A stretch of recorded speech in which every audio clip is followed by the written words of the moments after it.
So today we're going to talk about pseudogout, knee pain, and vitamin K2. So if you have knee pain, this video is for you. There's a possibility that your knee pain could be a pseudogout situation. Now, what is that? Well, most people may have heard about gout being a buildup of uric acid, which it's true.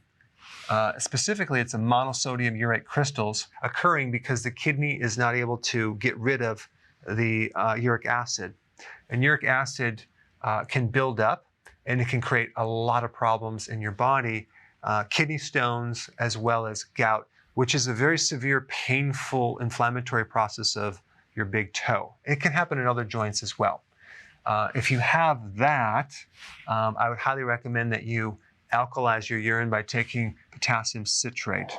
You want to avoid foods that turn into uric acid, like foods that are high in purine.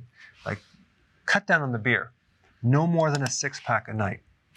All right, organ meats, you want to cut that out. Veal, turkey, sardines, and definitely fructose, as in high fructose corn syrup. These things will aggravate gout. Now, if you're on keto and you're doing fasting, sometimes you may have higher amounts of uric acid. And what you need to do basically is just take potassium citrate to help make your urine a little less acidic, and that should actually give you a lot of relief. Now, with pseudogout, that's a different situation. It's not uric acid, it's calcium pyrophosphate crystals, okay? So it's a calcium type buildup in the cartilage between the joints. So it can be very, very painful in the knee. This type of calcium is insoluble. So it's not dissolving through your body, it's just building up as either a little spur. It's the same calcium that's in toothpaste. And pseudogout mainly targets the knee and the wrists. So the best remedy for pseudogout and knee pain in general is vitamin K2. This is a fat-soluble vitamin. It's different than K1. You want to take 200 micrograms of K2.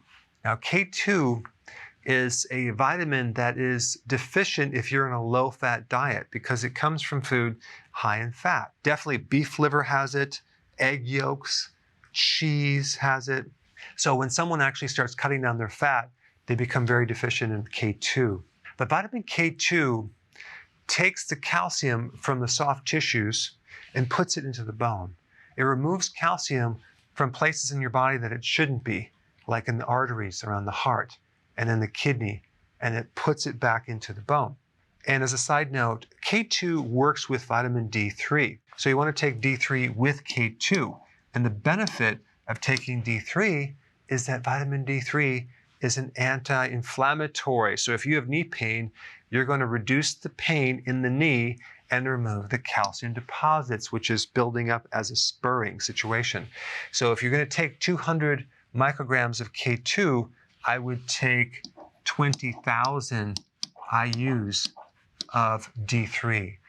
Now, if it's really bad, you could take even more than this. Take 400 micrograms of K2 and 40,000 IUs of D3, and you'll start seeing some good benefits. So anyway, I wanted to give you just a good tip on knee pain, especially if you have pseudogout.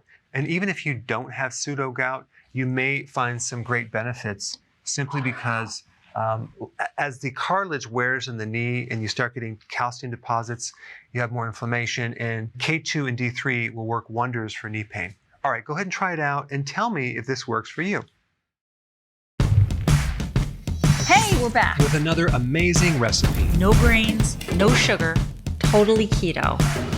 There's no suffering in keto. Absolutely not, Karen. And it's an immune system builder. Absolutely. You have to check this out. I think you should hurry up, watch the recipe, and make it yourself. It's just so easy to be keto. But is it simple? It's super simple. We hope you enjoy making it as much as we are enjoying eating it.